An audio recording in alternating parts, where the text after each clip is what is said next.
I'm a champion. Oh. Okay. Welcome, everyone, to another episode of the Intellectual Saviors of Wrestling with your hosts, the Master of the Brain Damage, Martin. and the one and only Sam H. And this is the Smackdown live review. Although it wasn't live No, this week. No, it was not. They're lying. Because we're in jolly old England. You know, I've just thought of that, actually. It's called Smackdown Live, and it wasn't live. Lying bastards. But yeah, this is the 9th of May. We are back in good old England. And unfortunately, we opened up the show with Randy Orton. Yes. He was rambling on about something or other. And then it got even worse. Oh, God. The Maharaja come out with the Singh brothers. Oh, the Goon Squad. Said he's going to put a beat down on Orton and take his title away from him. And then things picked up. Yay. Then we had the face of America come out and quite politely tell him, look, nobody cares about this. No one cares about India. We don't care about you, Randy. It's not about you. It's all about the new face of America, the United States champion, Kevin Owens. Have you noticed when Kevin Owens comes out now, he moves around his face on the Titantron? No, I've not noticed that. Watch it. Next time he comes out, he moves around. He doesn't walk on his own face. Yeah. Okay. Someone pointed that out to me the other day. Yeah. Kevin Owens has some strong words to be said. And then, of course, it's brought out the face that runs the place. Oh, yeah. AJ Styles. And there were a lot of AJ Styles chants. Just a few. And he knew it. And we're still none of the wiser. Is he a face? Are we meant to boo this guy? I don't think it would matter. They're going to cheer him whatever he does. And then shortly after, we were then joined by the miserable Baron. Yep. Baron Corbin. Looking as miserable as he is.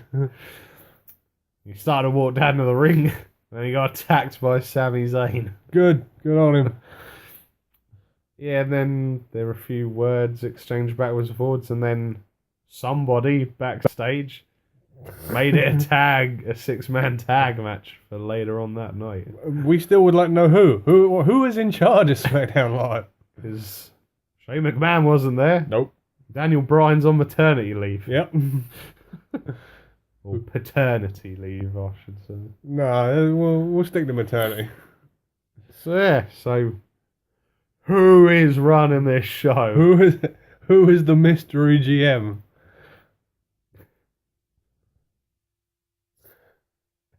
Better not be the shock man. It'd be funny if it was. And then we move on to our first match of the night. A real gritty grudge match to get the crowd pumped and excited for the show. What do we got? We haven't got that match for you. Oh. We've got Natalia. Oh, no. Versus the Irish lass kicker, Becky Lynch. Ugh. Now, obviously, the big problem here is Natalia's involved in the match. Yes. Along with her minions.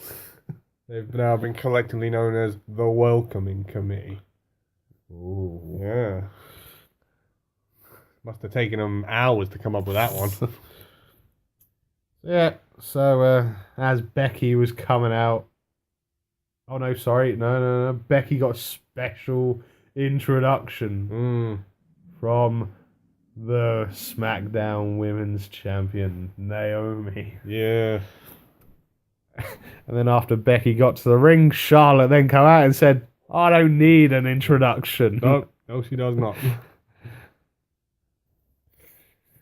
Well, I'd love to say this match was great, but it wasn't. I'd be lying. It was garbage.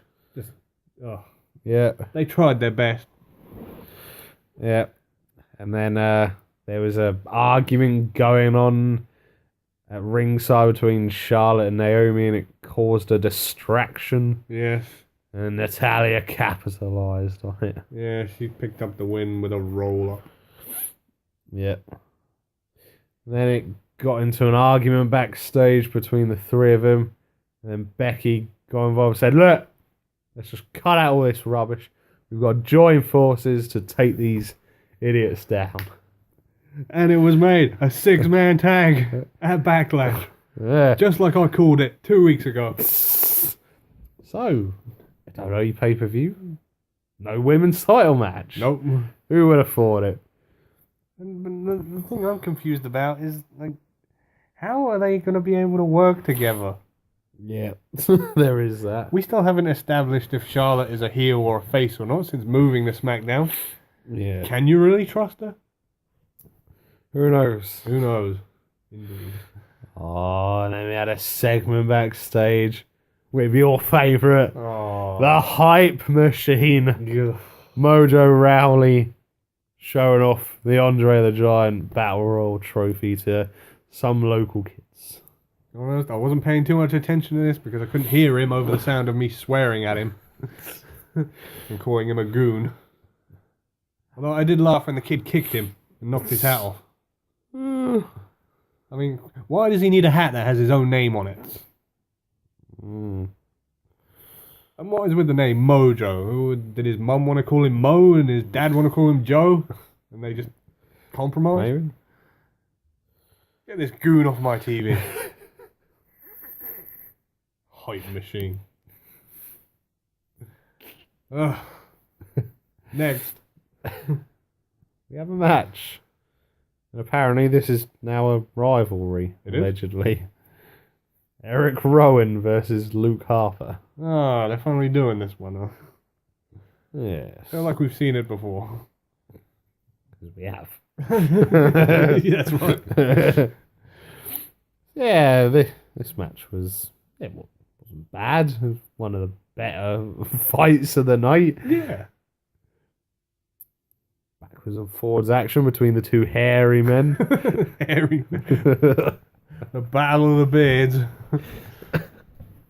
Although Luke's got a bit more on top. Of course he has. Rowan's bald. Oh, but Luke is balding. He is. Yeah. He's got a very noticeable bald patch. And I suppose in a slight twist of events, Eric Rowan picked up the victory in this one. Oh, yes. He was playing with his mask, looked like he was going to hit Harper with it. The ref came and took it off him. And he poked Harper in the eye. Yeah. And then he done like this weird spinning, moving power slam. Yeah. We don't know what it's called yet. No. But yeah, Eric Rowan with the win. Even better, this is the official review from WWE.com. Oh dear.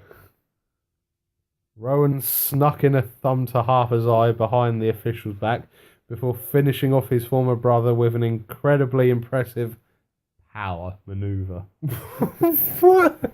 A power? Oh my god.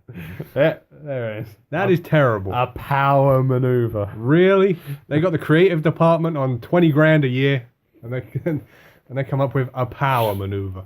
Yeah. Then we took a slight temporary dip again. We had Dolph Ziggler confronting Shinsuke Nakamura. That is a huge dip. Yeah. But what I liked about this segment was the fact that at least Dolph is trying to be a heel. Yeah, although at the same time massively knocking NXT in the process. Yeah, they chanted NXT at him. Yes. Yes, they did. And he didn't really pay much attention to it. No. No, and then of course Nakamura then come out and Dolph said, I've had enough of this. It's time to put up or... And then Nakamura stole the microphone from Dolph. Oh my god. And he said, shut up. So what we've been thinking. Yeah, would help. Mr. Irrelevant. Yeah, so a few words were exchanged. And then Nakamura turned around and Dolph said, "Right, Carl, then let's go at it right now." No, he's not waiting till Backlash. He wants it now. Yeah. And then, of course, Dolph Ziggler said, "No, we're not doing it now. We're doing this on my time at Backlash." Backlash is his time. Apparently so. Who'd have thought? Yeah. And then he got into a bit of a fight. I think he threw his jacket at Nakamura. Yeah, a few punches were traded, and then Dolph received a lot of kicks. Yeah, he pretty much got his ass kicked. Yeah. And he left the ring very quickly. And then before we move on to our next match, we should mention as well we had a segment during the show, the Fashion Files, Have you seen the first one yet? Special England unit. Yeah. No, I've not seen the first one yet. Yeah, no reason whatsoever. Tyler Breeze was dressed like a Bobby. Yeah. And Fandango was Sherlock Holmes. Yeah. They were following the trail of face paint. Yes, which then led them to a room and there was a lot of banging and shouting. Tyler Breeze then busted the door down and it was the Ascension just psyching each other up. Yeah.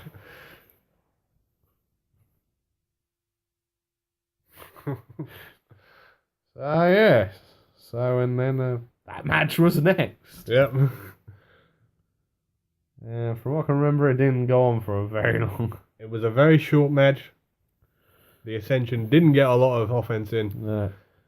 Fandango hit Victor with the last dance. Might want to rename that one. Yeah. He doesn't really do a lot of dancing anymore. No. And then we had an appearance from Gangster Uzos. Oh, jeez. Who, really, it must be said, I couldn't understand a word of what they were saying. There was something about licking each other's backs and painting each other's backs. Yeah. 12 days. They said 12 days a lot. Yeah. Yeah, they did. And I was like, Jesus Christ. That's definitely not a scripted promo because I couldn't understand one thing they were saying. No. Apparently, it's not paranoia, it's the Uzos. Yeah, okay. Creative department, work on it. So, and then we move on to our main event. Awesome. 6-man tag. The Maharaja. The face of America. And the miserable Baron. Versus Randy Orton, AJ Styles, and Sami Zayn. Yes. And there was a segment just before the main event with Sami Zayn trying to hype up his team. And it didn't work. And they both pretty much just walked off. Yeah. Not as funny as the one he did a couple of months ago with Roman and Dean Ambrose. No, He that was tried funny. doing the Shield thing. Yeah. But it was still pretty fun. Yeah. Right, what to say about this one? It happened. It happened. I enjoyed most of this match except when Randy Orton and Jinder Mahal were in the ring. Yeah. And then, of course, in typical Randy style, there was lots of RKOs out of nowhere. There was a couple. It's like, this match didn't really have a feel to it. It was just sort of... It was just happening. Yeah. It's just a big old brawl. So, yeah. Randy hit an RKO on Sammy. No. RKO'd his own partner? In RKO on Baron Corbin and Kevin Owens. And then as he got up, Jinder Mahal hit him with his one arm pump up slam thing. Crap finisher. It didn't even hit him with any force. My mother could have kicked out of that move. Yeah. It's like, oh. How in the blue hell is Jinder being pushed this much? And if you haven't guessed already, Jinder Mahal picked up the victory for his team. It's a poor decision. Poor. Yeah. It's not great. So yeah, London shows not that great. I wouldn't have week. wanted to have gone to one. Not No. any of these two. No. If you compared it to the one we went to a couple of years ago in Manchester. Manchester. Yeah. That was so much better. Yeah. They better work on it before the next UK tour. Yeah, because ideally we want to go to that. Would be nice. Yeah. Hopefully I'll be walking by then. We can but hope. So yeah, that was Smackdown. Yay. I hate you, Jinder. Okay, right, that about wraps it up. From your hosts, the Master of the Brain Damage, Martin. and the one and only Sam H. We'll see you again for the next one. Boomer Soda, folks.